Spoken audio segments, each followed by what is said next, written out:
Hey everyone, Master God08 here from the Xenomorphic Coalition, bringing you my review for Plants vs. Zombies, specifically the Xbox One edition. First, let's start off with the pros. The gameplay is very simple, yet it's very fun. It keeps that classic Plants vs. Zombie game mode or game feel as you would get on the apps and on the arcade on Xbox 360, but it gives it a new perspective with that third person and 3D graphics. The characters are interesting, as you can see here. They have a very interesting abilities, from a Gatling gun to a chili bean bomb to the ability to dig underneath the ground and get up and attack people and swallow them whole. So each character has their own unique abilities, but they also have their own weakness, and it's very important that you master your pros and your cons of each character. Some characters are a little bit overpowered. They could do with a little bit of fixing. As you can see here, the medic or the physician on the zombie side could do with a little nerfing on that little shotgun or goo blaster. It does take it is a little bit OP, but with every negative to the OP-ness, there is always a way around that with another character that will allow you to easily manipulate them and get over there. Another thing is this game is absolutely gorgeous. I was informed that it runs at 60 frames per second. I didn't know, but this game is absolutely gorgeous. I don't know about the 360's version, but I'm pretty sure it looks amazing as well. But on the Xbox One, this game is absolutely stunning. When I got it and I installed it and I played it, I wasn't expecting for it to look this great, but I did, and I'm like, wow, this game's really good. So let's talk about the cons. There's not a lot, but there are some things I think should be brought up and should be patched or fixed in upcoming updates. The sticker packs you get from obtaining the game, you attain by earning coins. You earn coins from capturing objectives, from getting kills, from assisting, from healing, all that good stuff. But the sticker packs do give some advantages. An example for that, a really good example for that, will be character skins. If you notice, you'll see a lot of pea pods in this game that are glowing green with a gas mask on.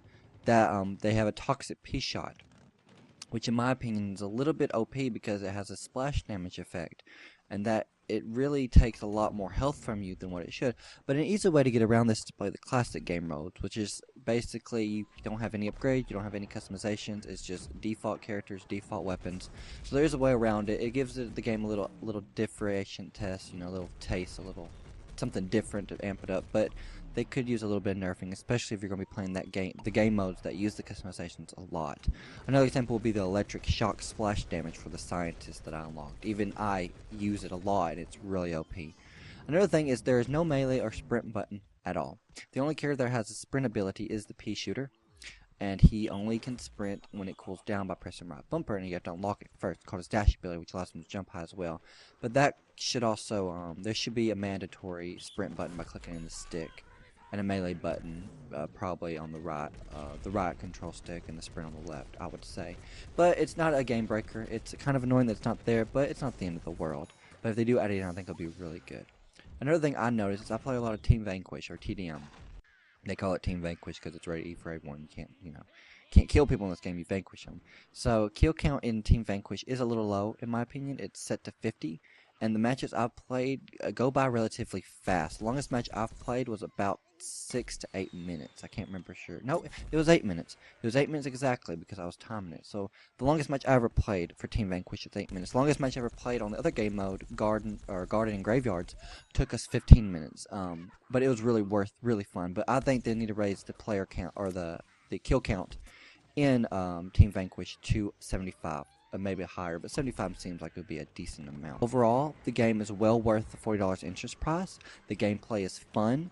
$30 on 360, by the way. The visuals are stunning and keeps the traditional 2D PvZ artwork mixed in with character customization. Is hilarious.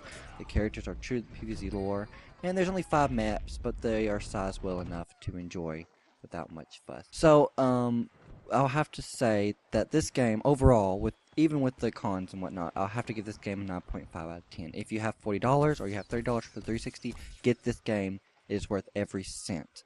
As always, if you like the video, make sure to leave a rating. Let us know in the comment section below if you got this game. We plan on doing lots of Let's Plays for this, and we'd love for you to join us if you want.